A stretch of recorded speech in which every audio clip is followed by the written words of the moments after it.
அதெல்லாம் அதே மாதிரி சபாஷ் மீனான்னு, அதாவது நகைச்சுவையில வந்து சிவாஜி கணேசருக்கும் இவங்களுக்கும் அவ்வளவு போட்டி இருக்கும் அந்த சபாஷ் மீனால. அதோட அந்த படத்துடைய நினைவுகள் கொஞ்சம் பகிர்ந்துக்கலாமே சார். சபாஷ் மீனா வந்து ரொம்ப நல்ல படம் சார். பந்து சார் எடுத்தது அவ்வளோ ஒரு நல்ல ஒரு படம். அதுல என்ன நல்ல ஒரு ஆக்டிங் அவங்களுக்கு. அதோட நல்ல நல்ல பாட்டெல்லாம் பாடி அவங்க சபாஷ் மீனாவில் நல்லா பண்ணியிருக்காங்க சார். எஸ் சார், நீங்க என்ன சபாஷ் மீனா மட்டும் சொல்றீங்க? எந்த படம் அவங்க ஆக்ட் பண்ணி நல்லா இல்லை அதை சொல்லுங்க, ஒரு எனக்கு சொல்லுங்களா பார்க்கலாம். நிச்சயமா சார். ஒவ்வொரு படமும், அதாவது பட வரிசையில வந்து அவங்க நடிச்ச படங்களை பாத்தீங்கன்னா, படகோட்டி, பணக்கார குடும்பம், பணத்தோட்டம், பணமா பாசமா, பறக்கும் பாவை, பனித்திரை, பாகப்பிரிவினை, பாசம், பார்த்தால் பசி தீரும், பாலும் பழமும், பிரசிடென்ட் பஞ்சாட்சரம், புதிய பறவை, பெரிய இடத்து பெண், பெற்றால் தான் பிள்ளையா என அந்த வரிசை வந்து மிகப்பெரிய அளவுக்கு அவங்க வெற்றி நாயகியாக இருந்தாங்க. அதாவது படத்தை வந்து நிறைய லைன்ல கொடுத்தது எங்க மாமனார் தான். மாமனாரும் பீம்சிங் சாரும் சேர்ந்து. ஆமா. பார்த்தால் பசி தீரும், பருவத்தில் மெருகேறும் அந்த பாட்டு, பாலும் பழமும் கைகளில் ஏந்தி பவளவாயில் முத்து அந்த பாட்டு, நான் பேச நினைப்பதெல்லாம் நீ பேச அது பாட்டு. எவ்வளவு பாட்டு சொல்றது சார் அது. சொல்லின்னு இருக்கலாம். படகோட்டியில பத்தி எல்லாம் சொல்லிடலன்னா இன்னைக்கெல்லாம் சொல்லிடலாங்க சார் படகோட்டி பாட்டெல்லாம். அந்த எம்ஜிஆரோட சேர்ந்துக்கிட்டு அவங்க பாடுறது நிறைய படம். எங்க மாமனார் படத்துல நிறைய லைனா போட்டாரு அந்த அம்மாவை. நிறைய படங்க வேற பண்ணாங்க எல்லா படத்துலயும். அதெல்லாம் எங்க வீட்டு பிள்ளை எல்லாம் எப்படி சார்? எங்க வீட்டு பிள்ளைய பத்தி கொஞ்சம் சொல்லுங்க சார். ஏன்னா எங்கள் வீட்டு பிள்ளை வந்து தமிழ் திரையுலகம் தவிர்க்க முடியாத மிகப்பெரிய படங்கள்ல ஒன்று. அந்த படங்களோட அவங்க நினைவுகள் எப்படி இருந்தது? நீங்க ஒரு ரசிகரா எப்படி பார்த்தீங்க? நீங்க ஒரு திரையுலக ஆளுமையா எப்படி பார்த்தீங்கன்னு கொஞ்சம் சொல்ல முடியுமா சார்? சார், எங்க வீட்டு பிள்ளைல பாத்தீங்களா நீங்க? 2 எம்ஜிஆருக்கு ஈடு கொடுத்து அவங்க ஆக்ட் பண்ணிருக்காங்க.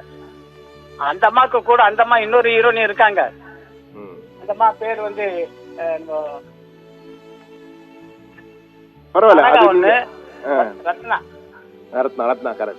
ரத்னா அந்த அம்மா, இந்த அம்மா, இவங்க எல்லாம் அவருக்கு ஈடு கொடுத்து பண்ணாங்க போட்டி. அப்பெல்லாம் சார் ஒரு ஆக்டிங் போது போட்டி இருக்கும்.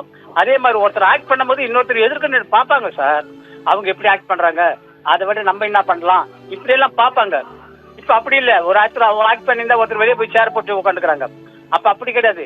அவங்க கேமரா பின்னாடி நின்று அவங்க எப்படி பண்றாங்க, அவங்க ரியாக்ஷன் என்ன, நம்ம என்ன பண்ணலாம் அப்படின்னு பண்றதுனால தான் அந்த காலத்து படங்கள்லாம் அப்படி போட்டி போட்டு வந்தது. சரோஜதேவி அப்படித்தான் பண்ணுவாங்க. சிவாஜி சார் ஆக்ட் பண்ண, வேற ஒரு ஆர்டிஸ்டோட ஆக்ட் பண்ண, இந்த மாதிரி நின்று பார்த்துன்னு இருப்பாங்களா. எங்க மாமனார் சொல்லுவாரு எப்படி பண்றாங்க, என்ன பண்ணாங்க அப்படின்னு. அதுக்கு ஏற்ற மாதிரி இவங்க தோத்து கொடுத்து ஆக்ட் பண்ணுவாங்க சார். அதனாலதான் அவங்க எல்லாம் ரொம்ப வருஷங்கள் நிறைய படங்க பண்ணாங்க. 100 படம் 200 படம் அப்படி எல்லாம் பண்ணாங்க அந்த காலத்துல அவங்க. நிச்சயமா சார். சரோஜா தேவி கொடுத்து பல்வேறு நினைவுகளை பகிர்ந்து கொண்டமைக்காக படம் பாத்தீங்கன்னா அவ்வளவு நல்லா இருக்கும். அதே மாதிரி நம்ம நாகிரெட்டி சார் அவங்க படத்தை பாத்தீங்கன்னா விஜயா அவ்வளவு நல்லா இருக்கும். அதெல்லாம் அந்த காலத்துல அப்படி ரசிச்சு எடுத்தாங்க சார் அவங்க எல்லாம். அப்படி ஒரு அந்த காலத்துல நடிகைங்களையும் நம்ம மறக்க முடியாது, டைரக்டர்களையும் மறக்க முடியாது, எடுத்த ப்ரொடியூசர்களையும் மறக்க முடியாது. அப்படி படங்க சார். சரோஜா தேவி அம்மா பத்தி சொல்லிட்டே தான் சார் இருக்கோம்.